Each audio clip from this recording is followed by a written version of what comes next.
आज जत शहर भारतीय जनता पार्टीच्या वतीनं तुम्हीच मला आमदार म्हणून निवडून दिलं आणि तुम्हीच माझा आता सन्मान करताय, त्याबद्दल मी तुम्हा सर्वांचं मनापासून आभार व्यक्त करतो। जत तालुक्यातील जनतेच्या समोर मी खरं तर नतमस्तक झालं तरी पण उपकार तुमचे फिटणार नाहीत, इतके उपकार तुमचे सर्वांचे माझ्यावरती झालेले आहेत। व्यासपीठावरती उपस्थित जत शहरातील सर्व मान्यवर, आता एकाचं नाव घ्यावं आणि एकाचं राहावं तर घोटाळा होईल। नगर परिषदेची निवडणूक पुढे आलेली आहे आणि त्यामुळं तुम्हा सर्वांची माफी मागून मी व्यासपीठ असं संबोधित करतो।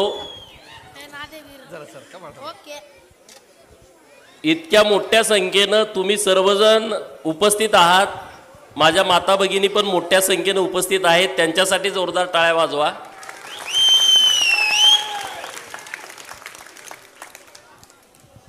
खरं तर विधानसभेची रणधुमाळी सुरू झाली आणि महाराष्ट्रामध्ये सत्ता कुणाची येणार, सत्ता कुणाची नाही येणार, कारण लोकसभेच्या निवडणुकीमध्ये महाविकास आघाडीचा पतंग असा इतका वर वर वर वर गेला होता, त्यांना काय वाटत नव्हतं की महायुतीची सत्ता महाराष्ट्रामध्ये येईल आणि त्यामुळे ते सगळे हवेमध्ये होते। आणि माझा नेता तेव्हाचे राज्याचे उपमुख्यमंत्री माननीय देवेंद्र फडणवीस साहेब आणि भाजपाचे प्रदेशाचे अध्यक्ष माननीय चंद्रशेखर बावनकुळे साहेब, महायुतीतील अन्य पक्षाचे सगळे नेते हे पूर्ण वेळ कामात होते, कारण पराभव झाला होता। आणि भारतीय जनता पार्टी असा पक्ष आहे की 365 दिवस आणि 24 तास पूर्ण वेळ कामात असतो आणि भाजप आणि भाजपाचे कार्यकर्ते, महायुतीचे सगळे कार्यकर्ते हे रात्रंदिवस कामामध्ये होते आणि त्याचं फळ हे तुम्ही सगळ्यांनी बघितलं। ज्या दिवशी निकाल आला त्या दिवशी कोणाचं कोणाला काही कळत नव्हतं, अरे इतक्या मोठ्या प्रमाणामध्ये लोकांनी महायुतीला पाठबळ दिलं आणि तुम्ही सगळ्यांनी तर कहर केला, मी निवडून येणार की नाही येणार, अशा अनेक द्विधा मनस्थितीमध्ये लोक होती आणि अनेकांनी देव पाण्यात घालून ठेवले होते की गोपीचंद कसल्याही परिस्थितीत निवडून आलाच नाही पाहिजे, परंतु गोपीचंद निवडून आला पाहिजे म्हणून 90% लोक नवसं करत होती आणि 10% लोक मी पडावं म्हणून प्रयत्न करत होते की नाही सांगा। मला आठवतंय निवडणुकीच्या काळामध्ये सोन्याळमधून एक अख्खं कुटुंब, त्यांच्या घरातल्या सगळ्या भगिनी ते सगळे चालत हुलजंतीला गेले होते आणि तेव्हा आमच्या यूट्यूबवरती सगळ्या मित्रांनी त्यांच्या बातम्या लावल्या होत्या। आता मी त्यांना भेटायला जाणार आहे त्यांच्या घरी। नंतर संघची मुलं चालत बिरोबाच्या दर्शनासाठी गेलेले होते। तिकडं आमचा एक मुलगा आहे कमलापूरचा, तो तिकडून पंढरपूरवरनं आरेवाडीच्या बिरोबाला दंडवत घालत आला। आता हे मला माहीत झालेले, यूट्यूबवरती आलेले। आता मला असे असंख्य फोन येत आहेत, अहो तुम्ही वेळ कधी देताय, आमचं नवस फेडायचं आहे। आणि आता आमच्यात तुम्हाला माहित आहे नवस म्हणजे बोकडं, दुसरा काही विषयच नसतो। आता आमच्या परवा बनपुरीला कार्यक्रम झाला, साहेबराव पावणे म्हणून आमचा सहकारी आहे दुकानदार, मला इथं उमेदवारी मिळाली त्या दिवशी त्यानं आटपाडीच्या बाजारात जाऊन, मला वाटतं शनिवार होता त्या दिवशी, उमेदवारी डिक्लेअर झाली त्या दिवशी, त्याने आटपाडीच्या बाजारात जाऊन 11 बोकडं आणली आणि घरी आणून वागरत सोडली। लोक म्हणले कशाला आणलेत, पडळकर साहेब जतमध्ये आमदार होणार आहेत, हे नवस आहे, आमदार झाल्यावरती कापा। यार म्हणले अजून निवडून येणार की नाही येणार, नाही 1,00,000% येणार। म्हणजे किती कॉन्फिडन्स आहे बघा। इकडं सगळे म्हणत हा बाहेरचा आहे, परका आहे, भूमिपुत्र नाही, आणि तिकडं आपल्याबरोबर असणारे सगळे मनापासूनची लोक, काही पण होऊ दे पण आमचा नेता निवडून येणार आणि आम्ही 11 बोकडं कापणार। हा कॉन्फिडन्स मला वाटत नाही दुसऱ्या कुठल्या कार्यकर्त्यांच्याकडे असेल आणि म्हणून माझ्यासारखा कार्यकर्ता आज तुमच्या समोर काम करू शकतोय। मी आरेवाडीच्या बनात गेलो परवा, राम शिंदे सर येणार होते सभापती झाल्यानंतर. मला त्यांचा निरोप आला की मी आज 12 वाजता बिरोबाच्या दर्शनाला येतोय आणि मी जाऊन तिथं थांबलो होतो. त्यांचं हेलिकॉप्टर 1 तास 1.5 तास लेट झालं. तिथं मला एक ताई भेटल्या. मी मंदिराच्या पुढंच थांबलो होतो. बरीच लोक होती, 1000 लोक असतील. आणि एक ताई त्यांच्या हातामध्ये 11 नारळाचं एक तोरण होतं आणि त्या बिरोबाला आल्या होत्या. त्यांना माहित नाही मी तिथं बिरोबाच्या मंदिराच्या तिथं आहे म्हणून. हा काही नियोजित कार्यक्रम नव्हता. आणि त्यांना मी तिथं दिसलो. त्या मंदिराच्या पायऱ्यात चढत होत्या. तिथून दिसल्यानंतर परत माझ्याकडे आल्या आणि मला म्हटलं की तुम्ही चला की मंदिरामध्ये बिरोबाचं दर्शन घ्याल. मी म्हणून आताच दर्शन घेऊन आलोय. नाही, तुम्ही आमदार व्हावं म्हणून मी 11 नारळाचं तोरण बांधतो म्हटले होते आणि आज ते नवस फेडायला आले आणि योगायोगानं तुम्ही इथं आहे. तुम्ही आता आमच्यासोबत चला आणि नवस फेडा. बघा आता त्यांना म्हणजे किती लोक आहेत अशी की माझ्या माघारी नवसं पण करतायत आणि नवसं पण फेडतायत. आता जयंत पाटील परवा आले होते उमदीला. संजय रावनी मला सांगितलं, मी कुणाची भाषणं ऐकत नाही. मी एक देवाभाऊंचं ऐकतो, नरेंद्र मोदी साहेबांचं ऐकतो. माझं मी कधी भाषण ऐकत नाही. त्यामुळे जयंत पाटला तर मी कधी उभ्या आयुष्यात ऐकलं नाही. परंतु मला संजयराव काल गेल्यानंतर म्हटले की जयंतराव आले होते आणि ते असं म्हणत होते माझी 2 आमदार व्यासपीठावरती आहेत. निवडणुकीच्या पूर्वी जर एक झाला असता तर चित्र वेगळं झालं असतं. जयंतराव आता किती जरी तुम्ही एक झाला तरी काही फरक पडणार नाही, काही उपयोग नाही. आणि आता जयंतराव मध्ये गोपीचंद पडला पाहिजे. अरे ते वारं गेलं. हे जत आहे. अख्ख्या राज्यामध्ये राजकारणाचं वारं कुठून कसं फिरतं हे सामान्य जनतेला कुणाला कळतं? ते जतच्या लोकांना कळतं कसं फिरलंय कुणीकडे उपलायचं. बरोबर की नाही सांगा? बरोबर. सगळे पुढारी विरोधात, सगळे पुढारी विरोधात. अरे फक्त शिव्याच आईवरनं घालायचे राहिले होते, ते बाकी सगळं त्यांनी करून टाकलं. सगळ्या फेसबुकवरती, मोबाईलवरती सगळं तेच, टी व्हीवरती तेच. अरे बरं, जतची जनता आहे ही मला माहीत होतं. मला पराभवाची भीती अजिबात नव्हती. मी कधी कोणाला काय बोललो?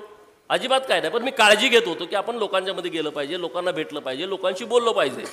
परंतु जतकरांनी इतका मोठा दणका दिला, इतका मोठा दणका दिला. मी आता मुंबईत गेल्यानंतर पहिल्यांदा जेव्हा मुंबईत गेलो तेव्हा मला सगळे नेते मंडळी म्हणायला लागले तू कसा काय निवडून आला? म्हणजे आमचे वरिष्ठ नेते, देवाभावना नाही, त्यांची तर पूर्ण वेळ लक्ष होतं. बाकीचे आमचे सगळे भाजपचे नेते सुद्धा मला म्हटले अरे त्या टी व्हीवरती सगळं भाजप तुझ्या विरोधात होतं, नेते तुझ्या विरोधात बोलत होते, भूमिपुत्राचा मुद्दा राज्यभर गाजला होता आणि मग तू कसं काय निवडून आला? मी म्हटलं मायबाप जतची जनताच अशी आहे, ते भल्या भल्याला पाणी पाजतात आणि त्यामुळं माझ्यासारख्या कार्यकर्त्याला त्यांनी सहज विधान भवनामध्ये सन्मानानं आणून बसवलं. हे सगळं जतच्या जनतेचं श्रेय आहे. मी माझ्या वरिष्ठांना सांगितलं. अरे ते म्हटले 1000-2000 ठीक आहे ना, पवाराचा नातू 1100 मतांना आला आणि एका पडळकरवाडीतला मेंढक्याचा पोरगा 38,000 मतांना आला. याची चर्चा मुंबईमध्ये सुरू होती, याची चर्चा मुंबईमध्ये सुरू होती. आता डॉक्टर राणी साहेबांनी सांगितलं की पहिल्यांदा जतच्या विधानसभेमध्ये इतक्या मोठ्या फरकानं विजय दिलेला आहे. हे पहिल्यांदा असं घडतंय. आज तुम्ही माझी मिरवणूक काढली. आता मिरवणूक आपली बऱ्याच वेळा झाली, इथं अर्ज भरताना झाली, निवडून आल्याच्या नंतर झाली आणि आज तुम्ही विजय झाल्याच्या नंतर मिरवणूक झाली आणि तो पण गजराज सोबत होता. गजराज हे शुभ चिन्ह आहे. पूर्वी सगळे राजे त्यांच्या दारामध्ये घोडे तर असायचे आणि त्यांच्या हत्ती असायचे. एक शुभ चिन्ह आहे आणि आज तुम्ही हत्तीवरून साखर वाटण्याचा कार्यक्रम आपल्या जत शहरामध्ये घेतला. आणि मी रॅलीमधून येत होतो आणि रॅलीमधून आल्याच्या नंतर माझ्या पूर्ण लक्षामध्ये आलं की जनतेने आमदार केलेला आहे, पण जनतेच्या माझ्याकडून खूप अपेक्षा आहेत. कारण प्रत्येक घरामध्ये, त्यांच्या गॅलरीमध्ये, प्रत्येक गल्लीमध्ये, प्रत्येक रस्त्यावरती माझ्या भगिनी मोठ्या संख्येनं या मिरवणुकीमध्ये मला दिसल्या. त्या आशीर्वाद देताना दिसल्या. त्यांच्या चेहऱ्यावरचं मला हास्य दिसलं आणि त्या हास्याच्या मागं एकच कारण होतं की त्यांना वाटत होतं की देवाभाऊंच्या नेतृत्वात गोपीचंद काहीतरी जतला काहीतरी बदल करू शकतो, हा भाव त्यांच्या चेहऱ्यावरती होता. आणि त्यामुळं माझी जबाबदारी आता पूर्णपणे वाढलेली आहे. अगोदर मी जबाबदारीनेच इथं आलोय. मी नुसतं निवडून यायचं आणि कुठंतरी मजा मारायच्या आशयासाठी मी इथं आलेलो नाहीये. मी पूर्ण जत तालुक्यामध्ये परिवर्तन व्हावं, ते परिवर्तन सामाजिक असेल, राजकीय परिवर्तन तर तुम्ही 20 नोव्हेंबरला केलं, ते परिवर्तन शैक्षणिक क्षेत्रामधलं असेल आणि ते परिवर्तन पायाभूत सुविधा या जत तालुक्यामध्ये करणारा असेल आणि दुष्काळाचा कलंक कायमचं पुसणारा असेल, हे परिवर्तन आपल्या जत तालुक्यातल्या लोकांना अपेक्षित आहे। आणि त्यामुळे मी तुम्हाला सांगतो, बघा मला रात्रंदिवस जतच्या विकासाच्या बाबतीमध्ये झोप नाही। मी ज्या दिवशी आमदार झालो आणि मुंबईला गेलो, लेटर पॅड छापायचं होतं, त्यात 4-8 दिवस गेलं। लेटर पॅड छापायचं की नाही छापायचं, छापायचं की नाही छापायचं, ह्यात 4-8 दिवस गेलं। आणि ज्या दिवशी छापलं त्या दिवशी मी पहिलं आमदार झाल्यानंतर पत्र माननीय देवाभाऊंना दिलं आणि मला त्या गोष्टीचा खूप आनंद झाला। ते पत्र यासाठी दिलं की महात्मा बसवेश्वरांची वचनं आणि त्यांचं सर्व साहित्य हे कन्नड भाषेमध्ये आहे आणि मी माननीय मुख्यमंत्री महोदयांना विनंती केली की याचं मराठीमध्ये रूपांतर सरकारनं करावं आणि पाठ्यपुस्तकामध्ये त्याचा समावेश करावा, पाठ्यपुस्तकामध्ये त्याचा समावेश करावा। माननीय मुख्यमंत्री महोदयांना हे पत्र दिल्यानंतर त्यांना पण ते खूप आवडलं। मला म्हणले काय पत्र? मी म्हणलं साहेब माझं पहिलं पत्र तुम्हाला द्यायला लागलोय। ते म्हणले काय आहे? तर म्हणलं महात्मा बसवेश्वरांची वचनं मराठीत रूपांतरित करायची आहे, त्यांचं सर्व साहित्य हे कन्नडमध्ये आहे आणि आता महाराष्ट्रामध्ये लिंगायत समाजाची मुलं ही एकतर मराठी माध्यमातून शिकतायत नाहीतर इंग्रजी मीडियममधून शिकतायत आणि त्या नवीन पिढीला आणि महाराष्ट्राला पण, नुसतं लिंगायत समाज नाही महाराष्ट्राला सुद्धा हे माहिती व्हायला पाहिजे। आणि ते म्हणले निश्चित चांगला विषय आहे, आपण तो मार्गी लावू। हे पहिलं पत्र मी दिलं। नंतर दुसरं पत्र दिलं आरटीओचं कार्यालय जतला। मी तुम्हाला म्हटलं होतं की आरटीओचं कार्यालय जतला झालं पाहिजे। आणि जेव्हा अधिवेशन होतं बघा पोरांना कळाले कसे टाळ्या वाजत होते जोरात हा। आणि मला आनंद आहे की तुम्ही आज सगळे स्टेजवरती आला पाहिजे ना। ह्या पोरांना स्टेज मिळालं पाहिजे, ह्या पोरांना अधिकार मिळाले पाहिजेत, ह्या पोरांना पद मिळालं पाहिजे, यासाठी आपली लढाई आहे। आणि मी ठरवलंय, मी नुसतं बोलतो असं नाही। आता जेवढ्या कमिट्या जतमध्ये करायच्या आहेत, ज्यांना झेडपीचं तिकीट मिळेल त्यांना कमिटी नाही, ज्यांना पंचायत समिती तिकीट मिळेल त्यांना कमिटी नाही, पण ज्या समाजाला कधीच तिकीट मिळालं नाही त्या समाजाचं पोरग तहसीलदारच्या बाजूला खुर्ची लावून बसला पाहिजे, ती कमिटी आपल्याला करायची आहे। ज्यांना तुम्ही नेहमी अपमानित केलाय त्यांना सिंहासनावरती नेऊन बसवायचं आहे। आता ह्याचा भाऊ कोण मोठा असेल ना त्याला मला तहसीलदारच्या प्रांताच्या कलेक्टरच्या बाजूच्या खुर्चीत नेऊन बसवायचा आहे, तो अधिकार त्यांना द्यायचा आहे। त्यासाठी तुम्ही मला निवडून दिलेला आहे, बरोबर की नाही? तुम्हाला काय वाटतंय सगळ्यांना का तुम्ही बसलाय त्यांना पद पाहिजेत? नाराज होऊ नका बरं का, आपल्याला काहीतरी वेगळं करायचं आहे। मला त्यामध्ये तुमची मदत पाहिजे, त्यामध्ये तुमचं सहकार्य पाहिजे। अरे मिळू द्या ना, आम्ही मतं दिली नुसती, आम्ही मतं देतो, आम्हाला कधी तिकीट मिळत नाही। अरे 2 नंबर असणाऱ्या समाजाच्या गोपीचंदला तिकीट मिळताना तुम्हाला मिळतंय का नाही, मिळतंय का नाही, मिळतंय का नाही? मग आज छोट्या छोट्या समाजाच्या लोकांना कधीच न्याय मिळणार, छोट्या छोट्या समाजाच्या लोकांना कधी व्यासपीठ मिळणार? आणि म्हणून त्या सगळ्या लोकांना, आणि जत शहरामध्ये आणि तालुक्यामध्ये बहुसंख्य बहुजन समाज आहे, छोट्या छोट्या समाजाची लोक खूप आहेत, त्या सगळ्या लोकांना आपल्याला न्याय द्यायचा आहे या प्रक्रियेच्या माध्यमातून। नाहीतर आमदारकी कशासाठी? मिरवण्यासाठी आहे? आमदारकी ही काय नुसती उपभोगण्यासाठी आहे? मी आमदार झाल्याच्या नंतर माननीय प्रांत साहेबांना आणि तहसीलदार साहेबांना या जत शहरामध्ये जेवढ्या झोपडपट्ट्या आहेत, इंदिरानगर झोपडपट्टी, एकता नगरची झोपडपट्टी, उमराणी रोडची झोपडपट्टी, घिसाडी समाजाची लोक रस्त्यावरती राहत आहेत, विठ्ठलनगरच्या तिथं विठ्ठलनगरमधली लोक, इथं त्रिमूर्ती कॉलनीच्या समोरची झोपडपट्टी, इकडं राजू यादव यांच्या वार्डामध्ये काही लोक झोपडपट्टीमध्ये राहतात। मी त्यांना आदेशित केलेला आहे की तात्काळ सगळी कागदपत्र काढा, कधी जुनी असतील तोपर्यंतची, जिथून 1920च्या असतील, 30च्या असतील, 40च्या असतील, सगळी कागदपत्र पुढच्या 4-5 दिवसामध्ये त्यांनी समोर आणावीत। आणि या झोपडपट्टीमधल्या लोकांच्यासाठी आपल्याला एक चांगली स्कीम करायची आहे आणि त्याची सगळी परिपूर्तता अधिकाऱ्यांनी करावी। राज्य सरकारकडून मी जे काय लागतंय ते आणणार आहे, ते मी सूचना त्यांना दिलेल्या आहेत। मी तुम्हाला शब्द दिला होता, इंदिरानगर झोपडपट्टीमध्ये आता वन विभागाने त्यांना नोटीस काढलेली आहे। परवा मला इंदिरानगर झोपडपट्टीतली मुलं भेटली की अरे आम्हाला वन विभागाच्या नोटीस आलेल्या आहेत। काही चिंता करू नका, तुमच्या कुठल्याही घराला कुणी हात लावणार नाही. गोपीचंद इथं आहे तोपर्यंत चिंता करू नका. पण नुसतं हात नाही, 10 बाय 10च्या खोलीमध्ये माझा भाऊ राहतोय. आज आमच्या अण्णा भिसे साहेबांच्या वार्डामध्ये, अरे आमची गरीब लोक आहेत, पत्र्याच्या 10 बाय 10च्या खोलीमध्ये राहतात. त्यांचा अधिकार नाही का चांगल्या घरामध्ये राहायचा? आणि म्हणून तुम्हाला चांगल्या पद्धतीचं घर सरकारनं दिलं पाहिजे आणि ते हक्काचं घर दिलं पाहिजे. त्यासाठी मी प्रयत्न करणार आहे आणि त्यासाठी आता आम्ही सगळे कामाला लागलेलो आहे. अजिबात चिंता करू नका. माझं सगळं भाषण तुम्ही जे जे मी विधानसभेला सांगितलं आहे ना, त्यातला एक सुद्धा शब्द खोटा होणार नाही. प्रत्येक शब्दासाठी मी देवाभाऊंच्याकडं जत तालुक्यातल्या लोकांच्यासाठी प्रचंड मेहनत घेणार आहे, पाठपुरावा करणार आहे. आणि देवाभाऊंचं विशेष प्रेम आहे. आता मला चौगुले सर भाषणामध्ये बोलले की गोपीचंद पडळकरच मुख्यमंत्री महोदयांच्या गळ्यातला ताईत असल्यामुळे तो मुख्यमंत्री आहे. अरे मी नुसता मुख्यमंत्री नाही आहे, या महाराष्ट्रातल्या गोरगरिबाचा पोरगा मुख्यमंत्री झालाय. देवाभाऊ मुख्यमंत्री नाही, या महाराष्ट्रातल्या कष्टकऱ्याचं पोरग मुख्यमंत्री झालाय.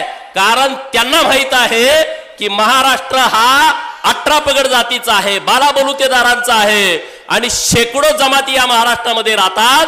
त्यांच्या प्रश्नाची सोडवणूक करण्याची जबाबदारी त्यांच्यावरती येऊन पडलेली आहे, हे त्यांना माहित आहे. आणि म्हणून ते आता धडाक्यानं निर्णय करतायत. आज मुख्यमंत्री रात्रंदिवस आपल्यासाठी मेहनत घेत आहेत. त्यामुळे चिंता करू नका. आणि जतकरांसाठी तर विशेष नाही. पहिली सभा आपल्याला दिली तेव्हाच वातावरण आपलं टाईट झालं की नाही सांगा? देवाभाऊनी पहिली सभा भारतीय जनता पार्टीची जतला दिली. तुम्हाला अभिमान वाटला की नाही वाटला सांगा? हा, अरे लय रती महारथी भाजपमध्ये आहेत. माझ्यासारख्या एका फाटक्या माणसाला भारतीय जनता पार्टी सारखी एवढी मोठी पार्टी, जे 3 वेळा सलग पंतप्रधान आपले नरेंद्र मोदी साहेब केंद्रामध्ये बसलेले आहेत, त्या पार्टीची प्रचाराची सभा जतला मिळणं याचा अर्थ असा आहे की जत आता महाराष्ट्राच्या राजकारणामध्ये केंद्रबिंदू स्थानी आलेला आहे. वाटतंय की नाही? हा, आता परवा मैशालच्या योजनेचे सगळे अधिकारी साहेबांना विनंती केली की जरा आपण गावाकडे जाऊ. गावातल्या लोकांना योजना आहे की नाही माहीत नाही. ते म्हणते जे निवडणूक आली का प्रत्येक जण म्हणतोय तुम्हाला पाणी देणार, तुम्हाला पाणी देणार, मैशालचं पाणी देणार. ते पाणी कुठं आहे, कसलं आहे, काय आहे आम्हाला काही माहीत नाही. आणि म्हणून म्हटलं मी लोकांना शब्द दिलाय, मी जनतेला शब्द दिलाय की हे मैशालची सुधारित योजनेचं काम आम्ही लवकर पूर्ण करणार. आणि त्याच्यासाठी मला आता लोकांच्या मध्ये जायचं आहे. 65 गावाच्या 7 बैठका घेतल्या. शिंदूरमध्ये पहिली बैठक घेतली, दुसरी मुचंडीमध्ये घेतली, तिसरी संकमध्ये घेतली, चौथी मला वाटतं जालियाळमध्ये घेतली, 5वी बालगावमध्ये घेतली, 6वी उमदीमध्ये घेतली आणि शेवटची 10 वाजता माडगाळमध्ये घेतली. सगळ्या लोकांना बोलावलं आणि सगळ्या लोकांना प्रेझेंटेशन दिलं की कुठून पाईपलाईन येणार आहे, त्याची साईज काय आहे, किती क्षेत्र ओलिता खाली आहे. आणि त्यात जर काही डाऊट असेल तर सगळ्या अधिकाऱ्यांना तिथल्या सरपंच महोदयांचे नंबर दिलेले आहेत. तुम्ही गावामध्ये जायचं, मंदिरामध्ये येणार आहे म्हणून गावातल्या लोकांना सांगायचं आणि त्यांच्या पुढे सगळा नकाशा दाखवायचा. तुमचं क्षेत्र ओलिता खाली येणार आहे की नाही येणार ते माझ्या शेतकऱ्याला सांगायचं. एक जरी शेतकरी असला तरी त्याची शंका निरसन करायची. यासाठी तुम्ही मला आमदार म्हणून निवडून दिलेला आहे. यासाठी माझं काम आहे आणि माझी जबाबदारी आहे. मी तुम्हाला सांगतोय, आम्ही आता ठरवलंय, सरकारनं ठरवलंय डिसेंबर पर्यंत मी तुमच्या समोर बोलतोय. आज 9 जानेवारी 9 आहे की 10 जानेवारी आज आहे. डिसेंबर मध्ये मल्याळमध्ये आपल्याला पाणी आणायचंय, येळदरीमध्ये डिसेंबरमध्ये. ते जुलै ऑगस्ट मध्ये झालं असतं, परंतु 2 पंप हाऊस आहेत त्याचं डिझाईन बदललंय. कुडनूर आणि जे जिरग्याळमध्ये पंप हाऊस होणार आहे निर्वाळ जिरग्याळच्या तिथं, त्याचं डिझाईन बदलल्यामुळे 3 महिने वाढतंय. तिथं पाणी आलं. आता जतला पण पाणी यावं. जत शहरातल्या आणि मल्याळमध्ये मी गेलो होतो, तिथल्या लोकांचं म्हणणं आलं की मल्याळच्या त्या टेकडीवरती पाणी आणून सोडलं की जत शहराला पण पाणी येतंय. आम्ही असं व्यवस्थितपणे नियोजन करतोय. पंप हाऊसचं काम सुरू झालंय आणि मी तुम्हाला सांगतो, शेतात जसं पाईपलाईन करतेत का नाही आपण, आता जेसीबीनं लय फास्ट होते. पूर्वी खणून काढायचे, मग पाईप आणायच्या, महिना 2 महिने 3 महिने काम चालायचं. फिर खोदायचं काम वर्ष चालायचं. आई भाकरी घेऊन यायची, मागणं परत मस्त गिरं घेऊन जायचो, आपण शेळ्या घेऊन जायचो, वर्ष काम चालायचं. आणि मग तशा पद्धतीनं मी तुमचा आमदार म्हणून जत तालुक्यातल्या 65 गावांना मी शब्द देतो की मी स्वतः भाकरी बांधून त्या पाईपलाईन वरती महिन्यातला 1 दिवस जाऊन बसणार, काम कसं चाललंय बघणार, तिथं काय अडचण असली तर त्या अडचणीचं निरसन करून देणार. जर आमदाराचं लक्ष असेल तर कोण चालढकलपणा करेल का सांगा? कुणी करणार नाही चालढकलपणा, काही चिंता करू नका. आणि शहराच्या बाबतीमध्ये आता 8-10 दिवसामध्ये पाणी पुरवठ्याचा विषयाचं पूर्ण वर्क ऑर्डर होऊन मग आपण एक नियोजन ठरवू असं सगळ्या माझ्या भगिनींना बोलवून, कारण 8-8, 10-10 दिवस त्यांना पाणी येत नाही, त्यांना त्रास माहीत आहे. आपण सगळे बाहेर फिरत राहताय, घरच्या लोकांना पाण्याची परिस्थिती माहीत आहे. तर त्या सगळ्या भगिनींच्या हस्ते नारळ फोडायचं काम करू आणि 6 महिन्याच्या आतमध्ये ती योजना पूर्ण कशी होईल यासाठी आपण सगळेजण प्रयत्न करू. म्हणजे पाण्याचा विषय संपला. पाण्याचा मी तुम्हाला शब्द दिला होता. आता दुसरा शब्द मी तुम्हाला देतोय जो निवडणुकीत दिला नव्हता. अरे आम्ही येताना गटारी बघतो. मी काय त्या प्रचाराच्या वेळेस गेलो तेव्हा आम्हाला भगिनी म्हणल्या 8-8, 10-10 दिवस, 15-15 दिवस नगर परिषदेचा स्वच्छतेचा कर्मचारी आमच्याकडे गटार स्वच्छ करायला येत नाही. गटारीमध्ये घाण पडलेली आहे, गटारीतलं घाण काढतात, तिथंच वर ठेवतात, परत तीच गटारीमध्ये जात आहे, डास होत आहेत, मच्छर होत आहेत, माश्या होत आहेत. मग आम्ही राहायचं कसं? तर म्हणून आता आम्ही तुम्हाला एक बंदिस्त गटाराची योजना शहरासाठी देतोय. ती किमान 180 कोटी ते 200 कोटी रुपयांपर्यंतची योजना असेल आणि त्याचा आराखडा आम्ही केलेला आहे. आणि त्याचे पैसे तुम्हाला येत्या 1-2 महिन्यामध्येच आमचा प्रयत्न आहे की तो पैसा आपल्याला आला पाहिजे. आणि दुसरं माझी सगळ्यांना विनंती आहे, सगळे आपले भावी नगरसेवक आहेत, तुम्हाला सगळ्यांना माझी विनंती आहे की पुढच्या 15 दिवसामध्ये जत शहराचा रस्त्याचा एक आराखडा आपल्याला करायचा आहे. तुम्ही तिथं प्रत्यक्षात पाहिजेच आणि मी पण येणार आहे. मला पण गल्ली बोळं कळतील, मला पण वस्त्या कळतील, मला लोकांच्या मध्ये जायचं आहे. तर आपल्याला शहराचा रस्त्यात हे 5 कोटी आले, 10 कोटी आले, रस्ता हा राहिला तो राहिला, त्या वस्तीला रस्ता नाही, तिकडं पापा कुंभार साहेबांच्या तिकडे गेलो तर कुठनं कसं जातोय कळत नाही, परत मला घर एकट्याला सापडणार नाही, अशी तिथं परत आहे का नाही? बरोबर. कारण नवीन वसाहत आहे आणि तिकडं रस्ते कुठं आहेत काहीच कळत नाही.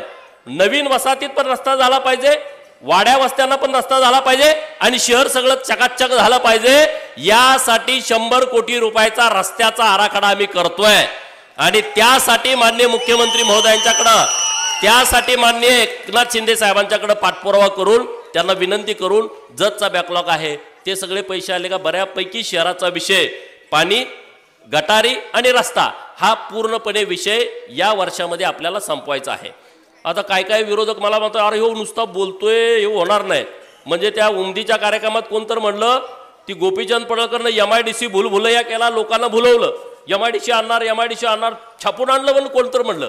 ती असं छापतंय म्हणले मुंबईत जाऊन लेटर इकडं व्हायरल करतंय. आणि परत म्हणले आता ही उमदीचं MIDCचं होणार नाही आणि झालं तर आम्ही गोपीचंद पडळकरचा सत्कार करू, असं विरोधक बोललेले आहेत. आणि मी त्यांना सांगतोय तुम्ही बोलला आणि दुसऱ्या दिवशी जाहिरात आली की उमदीच्या MIDC मध्ये सरकारकडे जमीन आहे. या जगातले आणि राष्ट्रातले जे उद्योगपती आहेत ज्यांना उमदीमध्ये कारखाना काढायचा आहे त्यांनी 30 दिवसाच्या आतमध्ये ऍप्लिकेशन करावं अशी जाहिरात पण आली. तुम्ही बघितली का? पास थ्रू म्हणायचं.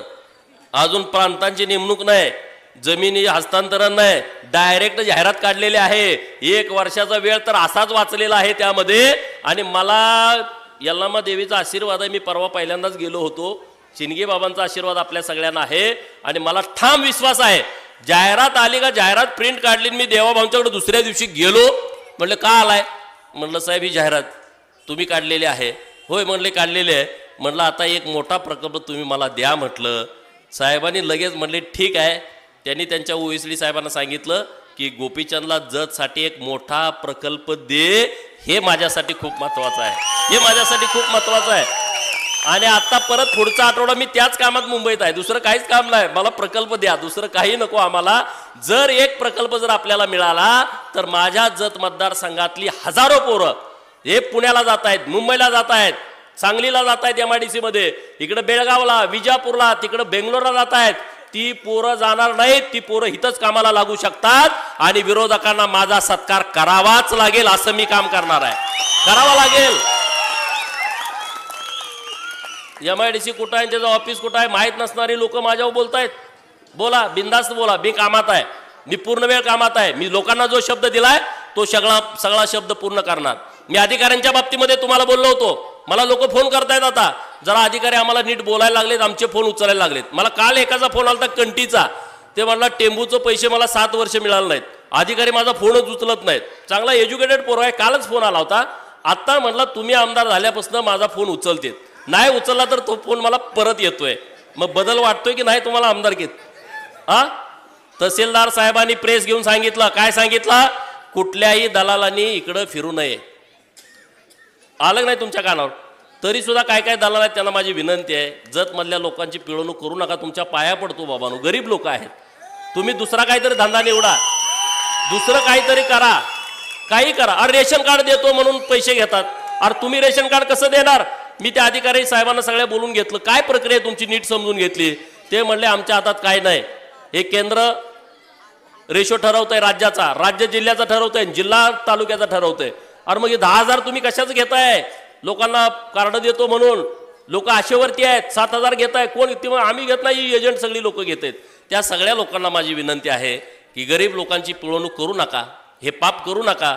जत तालुक्यामध्ये आपली सगळी बऱ्यापैकी गरीब लोक आहेत आणि त्यांच्याकडून तुम्ही जर 7,000 घेत असाल, 10,000 घेत असाल, तुमच्या सुद्धा ते परपंचाला पैसे लागणार नाहीत, कारण ते कष्टाचे पैसे आहेत.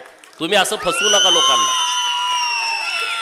आणि मी असताना तुम्ही कोणाला पैसे देऊ नका. आता मला सांगा ना, कोण पैसे मागताय तुम्हाला? एखाद्याने दिले असले तर परत आणून द्यायला लावतो, मला सांगा तुम्ही.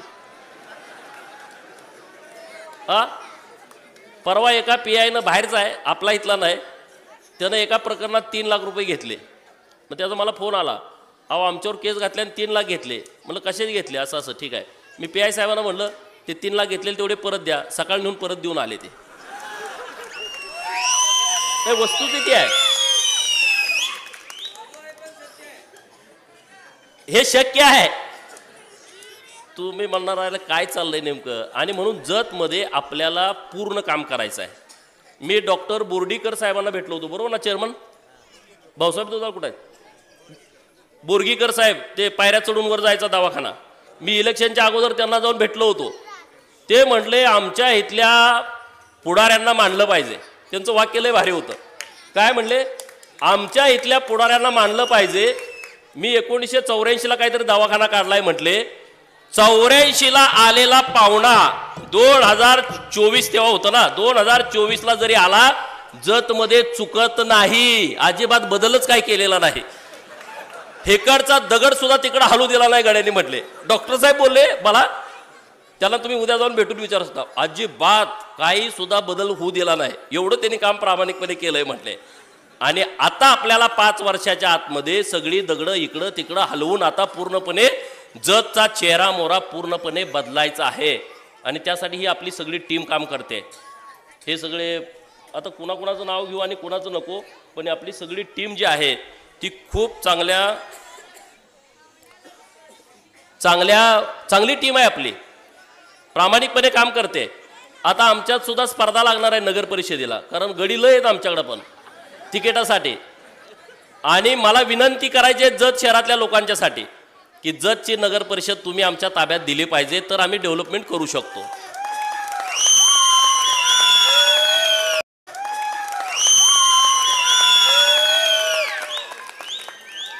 काय काय लोक फोन करतायत आमच्या जवळच्याला, आमचं चुकलंय, मतदान द्यायला पाहिजे, आम्हाला आता पश्चाताप होतोय. आता झाला ठीक आहे, जाऊ द्या, पण नगर परिषदेला तुम्ही करू नका. नगर परिषदेला आमचे सगळे नगरसेवक निवडून द्या. 5 वर्ष एक चान्स द्या ना आम्हाला, एक संधी द्या आम्हाला. आता नगर परिषदेची इमारत मी मुख्यमंत्री महोदयाला भेटलो, त्यांनी मान्य केलंय पैसे द्यायला. पंचायत समितीची इमारत डॉक्टर साहेबांनी त्याचा एकदम मस्तपैकी 3D डिझाईन केलंय, जतच्या वैभवात भर पडेल असं डिझाईन केलेलं आहे, एकदम देखणं. नगर परिषदेत पण आपण तसंच करू. त्यामुळं तुम्ही जे विरोधक आहे ना, आम्हाला खाजगीत शिव्या द्या, पण मत तेवढं आम्हाला द्या, आमच्या लोकांना द्या. हे काम करणारी सगळी तरुण गँग आहे आमची, एकदम चांगल्या पद्धतीनं काम करणारी टीम आहे. आता काय काय लोक म्हणतात गोपीचंद फोन उचलत नाही. अरे कसा उचलणार? आता इथं माझ्या आता मी बोलतोय 40-50 मिस कॉल पडलेत. म्हणजे माझी विनंती आहे, तेवढा माझा ड्रॉबॅक आहे, जरा समजून घ्या. पण तुमचं काही काम असलं तर मला SMS करा ना, मी तुम्हाला गाडीत बसल्यानंतर. आता हो काय सगळं लालच आहे. मग तुम्ही म्हणता अरे फोन उचलत नाही. मी जरा काय झालंय, माझं मार्केट चांगलं असल्यामुळं मी लोकात सातत्यानं आहे. लोक माझ्या भोवतीनं 24 तास आहेत, त्यामुळं जरा फोनची माझी अडचण आहे. पण मी तुम्हाला काय सांगतोय, तुम्ही मला SMS करा. आता मला ट्रान्सफॉर्मर जळाला, मला SMS येतो, त्याला विचारा, दुसऱ्या तिसऱ्या दिवशी ट्रान्सफॉर्मर जोडून देतात. आधी किती 1.5 महिना 2 महिना, त्याला विचारा. ते कुणी पण करा ना काम, मला तुम्ही SMS करा, बाबा असायची अडचण आहे, तहसीलदार कार्यालयामध्ये आहे, या साहेबांना बोलायचं आहे. मी त्यांना लगेच फोन करतो. फोनच्या बाबतीत जरा लगेच नाराज होऊ नका, नाही तर माझं सगळं अतराळी करून टाकचाल. माझी तुम्हाला हात जोडून विनंती आहे. आणि विरोधक दुसरा, हे ती फोन उचलते का तुझा, बघ तुला जवळच आहे, तू माझ्या जवळच आहे, तू माझ्या हृदयातला आहे. विरोधकाचं कुणी काय ऐकू नका, तुम्ही माझं ऐकायचं, एवढी माझी तुम्हाला विनंती आहे. आणि म्हणून जत शहरासाठी आपल्याला खूप चांगल्या पद्धतीचं काम करायचं आहे. RTO कार्यालयाचा विषय पण आपण आता मार्गी लावतोय आणि निश्चितपणे लवकरात लवकर त्याला मंजुरी होईल अशा पद्धतीचा आपला प्रयत्न आहे. आता ST स्टँडचं पण आपण मागणीपत्र दिलं आहे 15 कोटी रुपयाचं. ST स्टँड आपल्याला चांगलं आणि ते लवकर मंजूर होऊन येईल का. आता त्याला ST डेपोला पण ST खात्याला पण चांगले मंत्री महोदय मिळालेले आहेत. सरनाईक साहेब एकदम डॅशिंग माणूस आहे. आणि आपल्याकडे एसट्या पण खूप कमी आहेत. काय काय गावातल्या एसट्या बंद झाल्या. मी आढावा घेतला तर 12 एसट्या यावर्षी तोडलेल्या आहेत, म्हणजे भंगारात दिलेल्या आहेत.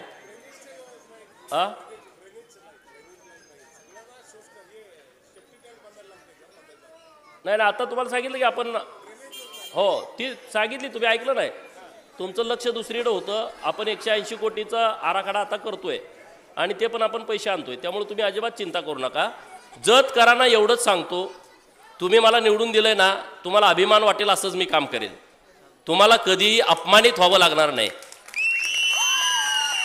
तुम्ही जरा आता मंत्रालयात जरा एकदा चक्कर मारून या. 288 तिथलं आलं एवढं सांगा. तुम्ही तुमचं जर काम नाही झालं ना, मी तुमचं म्हणेल ते ऐकतो. तुम्हाला सगळे व्यवस्थित बोलतील, रिस्पेक्टली बोलतील, तुमचं काम ऐकून घेतील. आणि म्हणून तुम्हाला माझी विनंती आहे की तुम्ही जो माझ्यावर उपकार केलाय, खरंच उपकार केलाय. लय वेळा पडलोय हो मी मागं प्रचारात म्हणलो की 5 वेळा पडलो. एक जण मला म्हणणार सारखं कशाला सांगतोय असं पडलं. अरे पडलोयच की म्हणलं, आता किती वेळा पडायचं. आता जर पडलो असतो ना, राजकारण हे पूर्णपणे बंदच मला करावं लागलं असतं, सोडून द्यावं लागलं असतं. परंतु तुम्ही एवढं मनावर घेतलं, इतका माझा सन्मान तुम्ही वाढवलाय ना. अरे माझ्या अंगाचं कातडं काढून जर तुम्हाला प्रत्येकाला चप्पल घालून करून घातली तरी ते उपकार फिटू शकत नाही. कारण पराभवाचा अपमान काय असतोय ते पराभव झालेला माहीत आहे. विरोधक जेव्हा निवडून येतो आणि दारात फटाकड्या उडवून जातो आमच्या कार्यकर्त्याच्या, तेव्हा दुःख काय असतं ते आम्हाला माहीत आहे. गुलाल दारात टाकायचा, फटाकड्या उडवायच्या, पोस्ट टाकायच्या व्हॉट्सअपला, फेसबुकला, ते अपमान फार वाईट असतो. पण आता आम्ही कधी निवडून झालो नव्हतो, त्यामुळे आम्हाला त्याची सवय झाली होती. तुम्ही एवढा दणका दिला की मी सभागृहात कुठंतरी सांगितलं की मी दार मोडून आत तुम्ही घालवलं मला. म्हणून मागच्या दारानं आलाय, मागच्या दारानं आलाय, मागच्या दारानं आलाय. मी कुठं टीव्हीवरती बोललो का विरोधक बोलायचे ते रोहित पवार वगैरे, अरे ते मागच्या दारानं आलाय. अरे ते आता 1100 मतानं आलंय, मी 38,000 39,000 मताने आलो. आता मी 2-3 वेळा तसं ठोकल्या होती, तोंड बंद करून बसले, बोलत नाही माझ्यावरती काय. आता हे तुमच्यामुळं झालं, हे तुमच्यामुळे शक्य आहे. आमच्या आटपाडीकरांनी पण तुमचं खूप आभार मानलं. मध्ये माझा सत्कार घेतला होता. जत करामुळं आटपाडीकरांना सत्कार घेण्याची संधी मिळाली तुमच्या सगळ्यांच्यामुळं. आणि त्यामुळं मला माझी जबाबदारी जतच्या बाबतीमध्ये कळते. अजिबात चिंता करू नका, अजिबात काळजी करू नका. जिल्हा परिषद आणि पंचायत समिती आणि नगरपालिका, नगर परिषद हे आपल्याला पूर्ण शक्तीनिशी लढवायचं आहे आणि जिंकायचंच आहे, जिंकायचं आहे. कारण आता जयंतराव इतका लुडबुड करणार आहे, पण तो कुपावरचा दोडका आहे हो, त्याचा काय उपयोग होणार नाही. मी अगोदर प्रचारात सांगितलं होतं काय ताकद लावायची आताच लाव, परत म्हणू नको हे राहिलं आणि ते राहिलं. बरोबर का नाही. काय तुला लावायचे पैसे पड. मला फोन आला इस्लामपुरातनं एवढे पैसे गाडी निघाले आणि पोती टाक. म्हटलं काय फरक पडत नाही, तुला काय करायचं ते कर एकदाच, परत म्हणायला नको अरे माझं हे राहिलं माझं ते राहिलं. पण आता त्यांना पुढं माझा विषय सोसणारा नाही, अजिबात सोसू शकत नाही. जतच्या विकासाच्या आढावा कोण येईल ना त्याला तुडवल्याशिवाय आता आम्ही इथून पुढे राहणार नाही, कुणी पण येऊ दे. अरे आज आम्ही इथं वाड्या वस्त्यावरती जातो. मी परवा एक मेजर रिटायर झाले, मला वाटतं जिरग्याळमधले लवटे मेजर, कॅप्टन, सुभेदार पदावरनं मेजर रिटायर झाले आणि त्यांच्या वस्तीला मी गेलो. अर्धा तास कळत नव्हतं कुठनं चाललोय. अरे आपण इथं जतमध्ये आहे. मी कोकणात पण धनगरवाड्यांच्या वरती अनेक वेळा दौरे केलेले आहेत. 5-5, 6-6 किलोमीटर, 7-7 किलोमीटर वर वस्ती असते. 10-12 घरं असतात, डोंगरावर असतात. जंगलातनं जायचं, कधी कधी चालत जायचं. अशा पण वस्त्यावर मी अनेक वेळा गेलो. पण जत तालुक्यामध्ये जिरग्याळ जवळची वस्ती की ज्या वस्तीवरती जायला रस्ता नाही. तुम्ही कधी उद्या जाऊन बघितला. आणि येताना मी बघितलं, सुनील भायांचा त्या दिवशी वाढदिवस होता. एवढी मोठी कपरी लागली गाडीच्या टायराला, टायर फुटून गेलं. 1 तास त्यामध्ये माझा गेला. टायर फुटणं हा विषय नाही, पण रस्ता साधा तुम्ही देऊ शकत नाही. आपल्याकडं काम करायचं आहे. सगळ्या वाड्या वस्त्यांना रस्ते, सगळीकडं मुर्मीकरणाचे रस्ते. आणि आता सरकार इतक्या ताकदीनं काम करतंय ना, शेतकऱ्यांच्या हिताचा निर्णय घेतंय, बाराबलुतेदारांच्या हिताचा निर्णय घेतंय, ओबीसीच्या, मायनर ओबीसीच्या, ओपन समाजातल्या सगळ्या लोकांच्या हिताचं सरकार चांगल्या पद्धतीनं निर्णय घेतंय. त्यामुळं आपल्याला जत तालुक्यासाठी निश्चितपणे देवाभाऊ झुकतं माप देतील. तुम्ही अजिबात चिंता करू नका, अजिबात काळजी करू नका. विकासाच्या बाबतीमध्ये आपण पूर्ण क्षमतेनं या शहराचा आणि पूर्ण जत तालुक्याचा चेहरा मोहरा बदलण्यासाठी आपण सगळेजण एकत्रितपणे पुढे जाऊया. सगळ्यांना माझी विनंती आहे, कोणाला मागं सरायला लागेल, कोणाला पुढं व्हावं लागेल, पण आपण सगळेजण मागं पुढं सरून आपला विकास हा विषय महत्त्वाचा घेऊन आपण सगळे ताकदीनं या जत शहराच्या परिवर्तनासाठी आपण सगळेजण काम करू. गोरगरीब लोकांच्या बाजूने मी ठामपणे आहे, कारण मीच गरीब आहे, मी तुमच्यातलाच आहे, मी कष्टकरी घरातला आहे. आणि त्यामुळं या तालुक्यातल्या सामान्य माणसाच्या चेहऱ्यावरती हसू आपल्याला सगळ्यांना बघायचं आहे.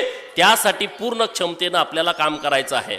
मग ते दुष्काळाच्या विरोधात असेल, ते विकासाच्या बाबतीमध्ये असेल, ते सामाजिक असेल, ते राजकीय असेल, सगळ्या बाबतीमध्ये आपण पूर्ण क्षमतेनं सगळेजण पुढे जाऊ आणि जत शहरांचा आणि तालुक्याचा संपूर्ण कायापालट करण्याच्यासाठी ताकदीनं आपण सगळेजण प्रयत्न करू. सरकार हे तुमच्या पाठीशी ठामपणे उभा आहे, काही चिंता करू नका. देवाभाऊनी पहिल्या सभेत शब्द दिलाय तुम्हाला की हा माझ्यासाठी 288 नाही, माझ्यासाठी नंबर 1चा मतदारसंघ आहे. नुसतं ते बोलणारे नाही, ते काम करणारे नेते आहेत. अरे 800 किलोमीटर लांब नागपूर आहे आणि त्यांनी 2000 कोटी रुपये मैशाळ योजनेसाठी दिलं. आणि 100 किलोमीटरवरती इस्लामपूर आहे, 2.5 वर्ष ते खात्याचे मंत्री होते, त्यांना 1 रुपया देता आला नाही. हे काम करण्याची पद्धत पूर्णपणे वेगळी असायला लागते. आणि त्यामुळं तशा पद्धतीनं ते काम करतायत निश्चितपणे. आणि दुसरा विषय सभासद नोंदणीचा. मोबाईल कोणाकोणाकडे जरा काढा, मोबाईल सगळ्यांना विनंती आहे. ताई मोबाईल आहे त्यांच्याकडे काढा. आपले महत्त्वाचं काम लय सुरू आहे आणि आपण त्यामध्ये मागं आहे. विकासाला निधी लागला तर तिथं ते सभासद किती आहेत बघतात. ज्यांच्याकडे मोबाईल आहे त्यांनी मोबाईल काढा. काढला का तुम्ही? सभासद झालाय भाजपचं? झालं नाही कोण कोण ते काढा. एक नंबर डायल करा, 88 004 वेळा 2024. व्यापारी पेठेतल्या पण व्यापारी मित्रांना माझी विनंती आहे, आता तुम्ही आमचे सभासद झाला पाहिजे, कारण तुम्ही आम्हाला खूप समर्थन दिलेलं आहे, तुम्ही आम्हाला पाठबळ दिलेलं आहे. 88 4 वेळा 0 2024 हा नंबर डायल करा. 88 4 वेळा 0 2024. शिवदास वर आहे की लाईट न पुढचं काय दिसत नाही यावर.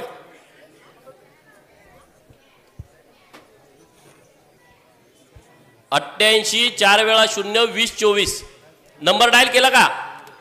मेसेज आला का काय तुम्हाला? काय आला? भारतीय जनता पार्टीमध्ये तुमचं स्वागत आहे, तुम्ही भाजपाचं अधिकृत सभासद झालेला आहात. टाळ्या वाजवा यांच्यासाठी. आणि आता घरी गेल्यानंतर सगळी माहिती त्यामध्ये तुम्ही भरायची आहे. भराल ना सगळे? आणि घरातल्या सगळ्यांना सभासद करायचं आहे. 60,000 सभासद आपल्याला जत तालुक्यामध्ये करायचे आहेत. आता फक्त 5,000 झालेले आहेत. आणि उद्या शिर्डीला अधिवेशन आहे, तिथं आता आमची चंपी होणार आहे. माझी तुम्हाला विनंती आहे की तुम्ही सगळेजण लक्ष देऊन हे सभासद नोंदणीचं काम आपण पूर्णपणे केलं पाहिजे. दुसरा एक महत्त्वाचा विषय आयवळे ताईंनी इथं मांडला की व्यापारी पेठेमध्ये ज्या माझ्या महिला भगिनी येत आहेत त्यांच्यासाठी शौचालयाची सोय नाही आहे. आणि व्यापाऱ्यांनी पण मध्ये आल्याच्या नंतर तो विषय मला सांगितला होता तर तुम्ही जागा मला उद्या परवापर्यंत सांगा, म्हणजे तिथे एक चांगलं स्टँडर्ड शौचालय आपण युनिट चांगलं बांधू. उद्याच्या उद्या तिकडं ओसवाल साहेब सगळे दिसताय मला तुम्ही, तर तुम्ही मला उद्या जागा दाखवा. त्याच्यासाठी तुम्ही वेळ घालवू नका, कारण परत आम्ही येणार, तुम्ही म्हणाल परत शौचालय दिलं नाही. आता मी पेठेतून फिरत होतो तेव्हा माझ्या भाजी विकणाऱ्या भगिनी मला तिथं दिसल्या. आता ते दिवसा ऊन असतील तेव्हा त्या कुठं कशा बसत असतील त्याच्याविषयीची मला एवढी माहिती नाही, पण त्यांच्यासाठीचं एक नियोजन त्या सगळ्या भाजी मार्केटमधल्या सगळ्या व्यापारी मंडळींना सोबत घेऊन त्यांचं एक मार्केट कुठं करायचं, कसं करायचं, किंवा त्यांना कुठं सुविधा द्यायच्या त्याच्याबद्दलची एक बैठक आम्ही सगळेजण परशुरामजी सगळे मिटिंग लावून, अण्णा हे मिटिंग लावून आपण त्यांच्याशी बोलणं करून त्यांचं एक नियोजन आपण व्यवस्थितपणे करू. एवढंच या निमित्तानं बोलतो. तुम्ही माझा सन्मान केला, तुम्ही माझा सत्कार केला. मी तरी म्हणत होतो यांना सगळ्यांना आता सत्कार घेऊ नका, 2 महिने झाले, तर ते म्हणले नाही नाही, ते नामत काकाचा कार्यक्रम रद्द करून त्यांनी आज कार्यक्रम घेतलेला आहे. आणि इतका भव्य दिव्य आणि इतक्या मोठ्या संख्येनं तुम्ही इथं उपस्थित राहिला त्याबद्दल मी तुमचं मनापासून आभार व्यक्त करतो. परत एकदा जत तालुक्यातल्या जनतेचं मनापासून धन्यवाद देतो आणि तुमच्यासाठी मी रात्रंदिवस काम करेन एवढाच शब्द तुम्हाला या निमित्तानं देतो. धन्यवाद.